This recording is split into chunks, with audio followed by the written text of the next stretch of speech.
তবে কোথায় তোমায় ডেকে বলবো যে মনের কথা,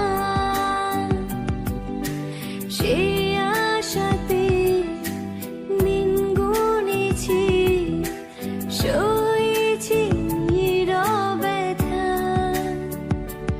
ও কাছে পেয়ে এমন আমার তোমাকে শোনাতে চাই, ভালোবাসি তোমায়, ভালোবাসি তোমায়, ভালোবাসি তোমায়, ভালোবাসি তোমায়।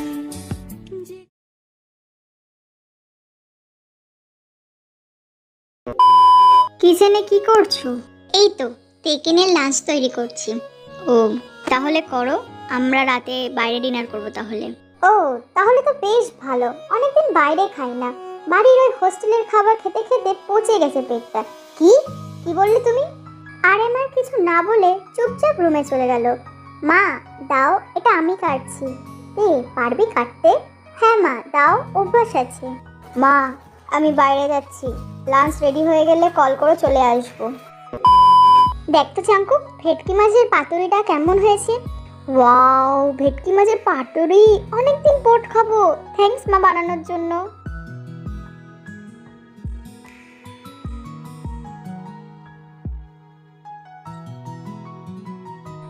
মা দারুণ হয়েছে। এতদিন যেভাবে বানাতে একদম অন্যরকম হয়েছে। অন্যরকম তো হবে, এটা আমি না, তে বানিয়েছে।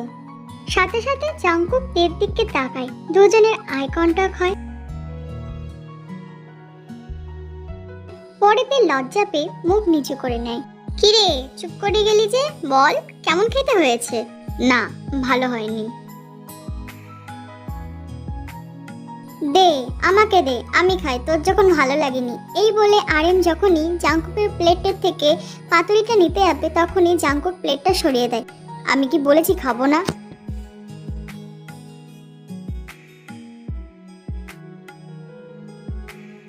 তোমরা খেতে বসবা না? হ্যাঁ খাবো তো, তে আয়। তারপর চিন আর তে জাঙ্কুক আর আরএমের সামনে চেয়ারে বসে পড়লো। সবাই খাচ্ছিল। হঠাৎই আরএম জাঙ্কুকের কানের কাছে মুখ নিয়ে গিয়ে একটা কথা বলে। জাঙ্কু, তোর একার বউ নেই, আমারও বউ আছে, আর ওটা তোরই বউ, সেটা বুঝেছিস? সারা দিন রাত দেখতে পারবি, খা এখন। দেখো বাবা, আমি তো আর বারণ করিনি তোমার বউকে দেখতে, সো তুমি তোমার বউকে দেখো। আমার খাওয়া শেষ, আমি ঘরে গেলাম। শোনোতে, আমি বিয়ের আগে অনেক ব্যস্ত ছিলাম, তো তোমার সাথে কথা বা তোমার বিষয়ে সেরকম কিছু আমি জানি না, আর মনে হয় আমার বিষয়ে তুমি সেরকম কিছু জানো না। তাই আগে থেকে বলে রাখছি, কোনো অসুবিধা হলে দ্বিধাবোধ ছাড়া বলতে পারো। আচ্ছা, আর আমার সাথে থাকতে কোনো প্রবলেম হয় না তো তোমার? প্রবলেম কেন হবে, আপনি তো আমার হাজবেন্ড। না, তোমার আর আমার বয়সের ডিস্টেন্স অনেক, তো সেই জন্য। না, আমার কোনো প্রবলেম নেই। আর তাছাড়া আমাদের গ্রামের দিকে আমার থেকে কম বয়সের মেয়েদের বিয়ে হয়ে বাচ্চা পর্যন্ত হয়ে গিয়েছে, সেখানে আমি তো সবে 18 বছরের মেয়ে। সে বুঝলাম, কিন্তু এখনকার দিনের মেয়েরা এই বয়সে নিজেদের লাইফ নিজেই লিড করতে চায়। আই বিলিভ ডেস্টিনি, তাই আমার ভাগ্যে যা আছে আমি তাই মানব। তোমার মামা বাবা কি তোমাকে টর্চার করে? জানি না এটাকে টর্চার বলে কিনা, কিন্তু মামি আমাকে বাড়ির সব কাজ করাতো, স্কুলে যেতে দিত না, যার কারণে আমাদের স্কুলের প্রিন্সিপাল আমাদের বাড়িতে এসে মামিকে রিকোয়েস্ট করে গেছে। এরপর মাধ্যমিকটা কোনোভাবে আমি পাশ করলাম। তোমার মামা কিছু বলতো না? মামা আর কি বলবে, মামা যতক্ষণ বাড়ি থাকতো ততক্ষণ পড়াশোনা নিয়ে আমাকে কিছু বলতো না মামি, কারণ মামা পড়াশোনা পছন্দ করে। আর মামা যখন চলে যেত তখন মামি আমাকে আবারও বাড়ির কাজে লাগিয়ে দিত। তোমার মামি এরকম তোমার সাথে ব্যবহার করতো, তো তোমার মা বাবা কোথায় ছিল? ছোট থাকতে তখন বয়স ছিল আমার 3 বছর, সবে কথা বলতে শিখেছিলাম। আর আমার মা ছিল বড্ড রসিক মানুষ, দিদার কাছে শোনা। তারপর আমি একটু একটু করে হাঁটতে শিখলাম। আমাদের বাড়িটা ছিল একদম রাস্তার পাশে। তখন ভর দুপুরবেলা দিদা এসেছিল আমাদের বাড়িতে। মা রান্না করছিল, দিদা স্নানে গিয়েছিল, আর আমি খেলছিলাম। তখন হঠাৎই বাড়ির মধ্যে একটা বিড়াল আসে। আমার চারিদিক ঘুরে আবারও দরজা দিয়ে বেরিয়ে যাচ্ছিল, আর আমিও বিড়ালটার পিছু পিছু ছোট ছোট পা নিয়ে যাচ্ছিলাম। হঠাৎই বিড়ালটা দৌড়ে রাস্তার ওপারে চলে যায়। আমিও যখন রাস্তায় চলে যাই তখনই মা আমাকে ঠেলে দিয়ে সরিয়ে দেয়। সামনে দিয়ে একটা বড় ট্রাক আসছিল বলে পরে নাকি মাকে হসপিটালে নিয়ে যাওয়া হয়। 5 ঘন্টা পর নাকি মা মারা যায়। I am sorry to say again, তোমার বাবা। মা চলে যাওয়ার 3 মাস পর বাবাও পরলোক গমন করে। দিদার কাছে শুনেছিলাম মা বাবা নাকি প্রেম করে বিয়ে করেছিল। স্কুল জীবন থেকে নাকি তাদের প্রেম ছিল। মা চলে যাওয়াতে বাবা সহ্য করতে পারছিল না, তাই বাবাও গলায় দড়ি দেয়। তারপর দিদা আমাকে এই মামা বাড়িতে নিয়ে আসে। ও, জাঙ্কুক কি বলবে বুঝতে পারছিল না, কারণ তারা এখনো সাধারণ বিবাহিত দম্পতিদের মতো ছিল না। আপনি ভাববেন না যে আমি আপনার প্রশ্নতে মন খারাপ করেছি। তুমি আজ থেকে আমাকে তুমি করে বলবে, আপনি শুনতে ভালো লাগে না। আচ্ছা আচ্ছা, এবার রেস্ট নাও। সন্ধ্যাবেলা সবাই ড্রয়িং রুমে বসে কোয়ালিটি টাইম স্পেন্ড করছিল। জিনাতে চা করে নিয়ে আসি। মা, তোমার জেহপের কথা মনে আছে? হাই স্কুলে একসাথে পড়তিস না? হ্যাঁ, ও এখন কলকাতাতে থাকে আর টিউশনি পড়ায়। বাহ, বেশ ভালো তো। আসলে আজকে জেহপের সাথে কথা বলছিলাম এর ব্যাপারে। নেক্সট উইকে থেকে তেকে ওখানে ভর্তি করে দিয়ে আসবো, কারণ ওটা বোর্ডের আন্ডারেই, যার ফলে ওখান থেকে তে এইচএস দিতে পারবে। বাহ, বেশ ভালো তো। এগুলো মনে হয় নতুন চালু হয়েছে। হ্যাঁ, আর এই জায়গাটা আমার হসপিটালের কাছে, আর তেকে সেখানে দিয়ে আসবো। ডিউটি থেকে ফেরার পথে তেকে নিয়ে বাড়ি ফিরবো। তোর তো ডিউটি 9টাতে শেষ, এতক্ষণ তে কোথায় থাকবে? শিডিউল চেঞ্জ করে দিয়েছে, আমার এখন 7টা পর্যন্ত চেম্বার। ও, তাহলে তো ভালো কথা, কোনো অসুবিধাই নেই। কেমন আছো তে? ভালো আছি দিদি, তুমি? আমিও। জিমিনকে ডাকাতে তে একটু সঙ্গী পেল, কারণ কেউ তো আর কারণ ছাড়া কথাই বলে না। জাঙ্কুকে টিচ করে জিম কথাটা বলল, কি খাবে তোমরা? শোন, আমার জন্য তুই গার্লিক বাটার নান আর বাটার চিকেন অর্ডার কর। তে, কি খাবি তুই? যা ইচ্ছা অর্ডার করো। ও কাম অন তে, লজ্জা করো না। তাহলে এই ফিশ কাটলেটটা ট্রাই করো, ভালো এটা। জিমিন থাম এবার, তোরা তো জ্বলছে কেন রে? তোকে তো আমি আর বলিনি। মা, একটা কাজ কর, এটা খা, ভালো লাগবে তো। ঠিক আছে মা, তোমার যদি এইসব ভালো না লাগে তাহলে জোর করো না নিজেকে। জাঙ্কুক তের প্রতি কেয়ারিং দেখে সবার বেশ ভালো লাগে। হ্যাঁ, না না, আমি এগুলো খেতে পারবো। তে, তুমি? আরে সুকায়দা যে, তুমি এখানে কি করছো? এটা তো আমার জিজ্ঞেস করার কথা। কে তে? তুই চিনিস নাকে? হ্যাঁ চিনি তো, আমাদের গ্রামে ছোট থেকে দেখে আসছি। আর জানো তো, ছোটবেলার সব থেকে কাছের বলতে সুকায়দাদাই ছিল। ও, তাহলে তোরা কিছু সময় কথা বল।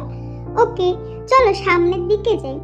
আমাদের চলে আসার দিকে জাঙ্কুক এক নজরে তাকিয়েছিল, যেন চোখের পলক ফেলতে ভুলে গেছে। কাহা সে জানলে কা বদবু আ রহি হে। কি রে, বউকে আরেকজনের সাথে নিয়ে যেতে দিলি? কিছু বললি না? কি বলবো আমি, আর এটা ওর গ্রামের চেনা জানার লোক। তোর গলা স্বর এরকম হয়ে কেন গেল জাঙ্কুক? চলছে নাকি? কেন জ্বলবে? আর চুপচাপ খা। বুঝি মামা, বুঝি, সবই বুঝি আমি। তাহলে কেমন আছো তে? ভালো আছি। আর তুমি কবে দেশে ফিরলে? এই তো 1 সপ্তাহ হয়েছে। তা বলো, খবর কি তোমার? এই চলছে। আচ্ছা তে, ওনারা কারা? আগে তো তোমার সাথে কখনো দেখিনি। তারা আমার মা বাবা। মা বাবা মানে? তারা কি তোমাকে অ্যাডপ্ট করেছে? আরে না না, অ্যাডপ্ট করতে হবে কেন? ওনারা আমার শ্বশুর শাশুড়ি। শ্বশুর শাশুড়ি মানে তোমার কি বিয়ে হয়ে গেছে? হ্যাঁ। তোমার হাজবেন্ড? ওই তো ব্লু কালারের শার্ট পরে যে বসে আছে, উনি আমার হাজবেন্ড। দেখে তো মনে হচ্ছে অনেক বড় তোমাকে। তা কি করে তোমার হাজবেন্ড? Doctor, cardiologist. ও, বলে তের চুল কানের পাশে গুজে দেয়। এই মুহূর্তটা জাঙ্কুকের চোখে পড়ে। জাঙ্কুক ফোন ঘাটছিল, কি ভেবে তে আর সুকায়ের দিকে তাকায়, আর তখনই এই জিনিসটা নজরে আসে। অর্ডার আসছিল না বলে জিমিন এক মনে টুইস্টেড লাভ পড়ছিল। হঠাৎই জাঙ্কুকের দিকে নজর যেতে আটকে ওঠে, কারণ রাগে জাঙ্কুকের মুখটা লাল হয়ে গিয়েছে। জিমিন ব্যাপারটাকে বুঝতে জাঙ্কুক যেদিকে তাকিয়ে আছে সেদিকে তাকিয়ে থাকে। ব্যাপারটা বুঝতে পেরে জিমিন মনে মনে বলে, মালটা ভাঙবে তবু মচকাবে না। কিরে জাঙ্কুক, তুই তেকে ডাকবি না? দিনরাত তো চলে এসছে। না, ও ওর দাদার সাথে কথা বলছে, বলুক, আমার অত দরকার নেই। ওর খিদে পেলেও নিজেই চলে আসবে। কিন্তু তোর যদি ওর প্রতি এতটাই দরদ থাকে তাহলে তুই ওকে ডাক। বাবা ঠিক আছে, আমি ডাকছি। তে চলে আসো, ডিনার এসে গেছে। আচ্ছা ঠিক আছে সুকায়দা, ডিনার তো চলে এসছে, আমি আসছি। জিমিন এবার জাংকুককে উদ্দেশ্য করে সেই একই কথা বলে। বাবা ভাঙবে তবু মচকাবে না, শালা। শালা হবে তোর বাপ, আর চুপচাপ খা, খেতে বাড়ি যা। হ্যাঁ আমার বাবা তো শালা, আমার মামার শালা, জানিস না তুই? আর আমি খেতে বাড়িয়ে যাব, আর কোথাও যাব না। সরি আমার জন্য লেট হলো তাই না? আরে না না তে, লেট হয়নি, সবে ডিনারটা আসলো, তুমি আসো। আচ্ছা তে, তুমি তোমার দাদার সাথে এতদিন পর দেখা করলে, তোমার কেমন লাগলো? ভীষণ ভালো লাগলো, অনেক বছর পর দেখা হলো। ও আচ্ছা, তা এতদিন পর দেখা হলো মানে সাধারণত তোমাদের দেখা সাক্ষাৎ হয় না, তুমি তোমার দাদার ফোন নম্বরটা নিলে না? জিমিনের এরূপ প্রশ্ন করাতে জাংকুক তের দিকে তাকায়। জাংকুকও জানতে চায় এর উত্তর কি হবে। না আসলে তো আমার ফোন নেই, নাম্বার কিভাবে নেব?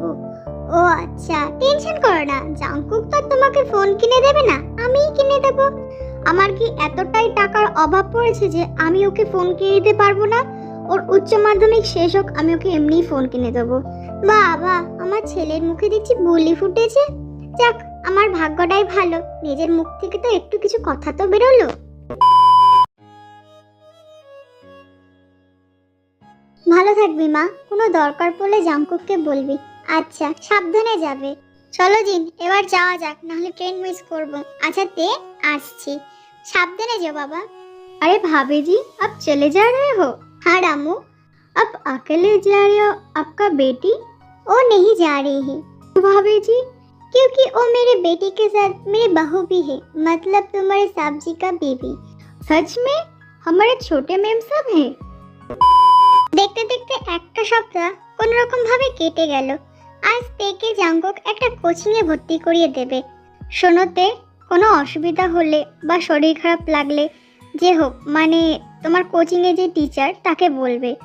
আর দ্বিধাবোধ ছাড়া বলতে পারো, ও আমাদের সম্পর্কটা জানে, আমার বন্ধু হয়। ঠিক আছে। ও হ্যাঁ শোনো, কিছু বলবেন? সাবধানে যাবে, আর আমি না আসা পর্যন্ত বাইরে বের হবে না, ঠিক আছে? তারপর জাংকুক গাড়ি নিয়ে চলে গেল। তে চোখের বাইরে যতক্ষণ না যাচ্ছে ততক্ষণ তে সেদিকে তাকিয়ে রয়েছে। Student listen, she is your new friend তে। যাও তে, তোমার যে জায়গা পছন্দ তুমি সেই জায়গায় গিয়ে বসো। কিন্তু স্যার বসার তো জায়গা নেই। ওকে দাঁড়াও দেখছি। স্যার আমার পাশে ফাঁকা আছে। তে তুমি একটা কাজ করো, ফার্স্ট বেঞ্চটা গিয়ে বসো। Okay sir. Hi I am চা ইয়নহুম। হাই আই এম তে, আই মিন জিয়ন তে ইয়ং। ওকে স্টুডেন্ট, আজ এইটুকু। আর তে তুমি তো 2 মাস পরে এসেছো, তো তোমার ক্লাসমেটদের কাছে তুমি সব পড়াগুলো নিয়ে নিও। স্যার আমি দেখে পড়াটা দিয়ে দেবো। ওকে তাহলে মনে করে দিয়ে দে ইয়নহো। তাহলে এবার আসি। শোনো, তোমার নাম্বারটা দাও, আমি বাড়িতে তোমাকে সব পড়া পাঠিয়ে দেবো। আসলে আমার কোনো ফোন নেই। ও তাহলে তোমার মা বা বাবার? আমি তো তাদের সাথে থাকি না। আচ্ছা তাহলে তোমার বাড়িতে আর কেউ নেই? আছে, তাহলে আমি আমার নাম্বার দিচ্ছি, তুমি গিয়ে একটা SMS করে দেবে, আমি সব দিয়ে দেবো। ওকে। আজ কেমন লাগলো? ভালো। কতটা ভালো লাগলো? অনেক ভালো, কারণ মামি আমার পড়াশোনা বন্ধ করে দিয়েছিল, এই তো কয়েক বছর হলো। আর আবার যে আমি পড়াশোনা কন্টিনিউ করতে পারবো সেটা ভেবে বড্ড ভালো লাগছে। খিদে পেয়েছে?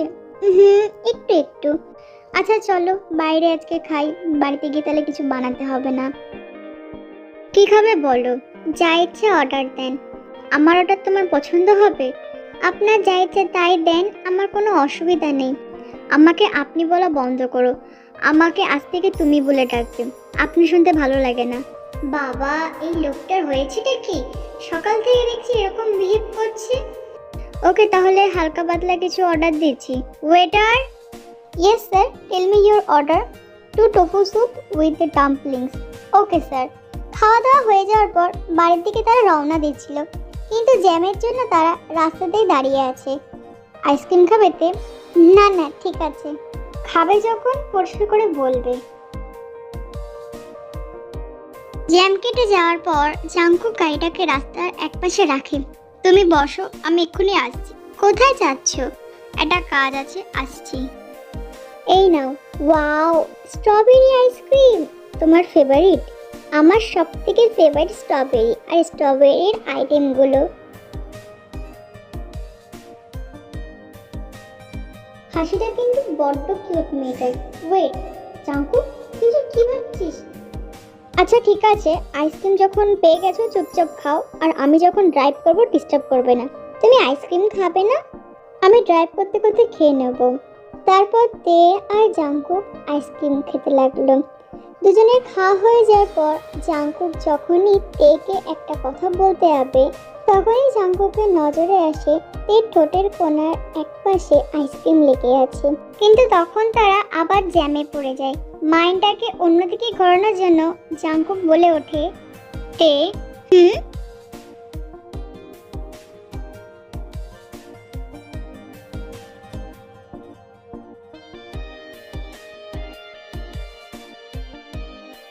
What nonsense! কি হয়েছে? কি হয়েছে মানে? এত বড় মেয়ে হয়েছে, একটা আইসক্রিম ঠিকভাবে খেতে পারো না? এই বলে পকেট থেকে রুমাল বের করে যখনই মুখটা মুছিয়ে দিতে যাবে, তখনই আবারও চোখ পড়ে যায় সেই গোলাপি ঠোঁটজোড়ার দিকে।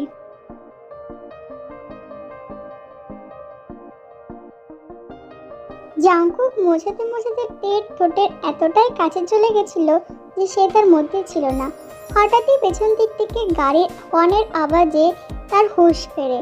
সেই জন্য জাঙ্কুক তাড়াতাড়ি রুমালটা তের মুখের উপর ছুঁড়ে মারে। নিজেরটা নিজে করো।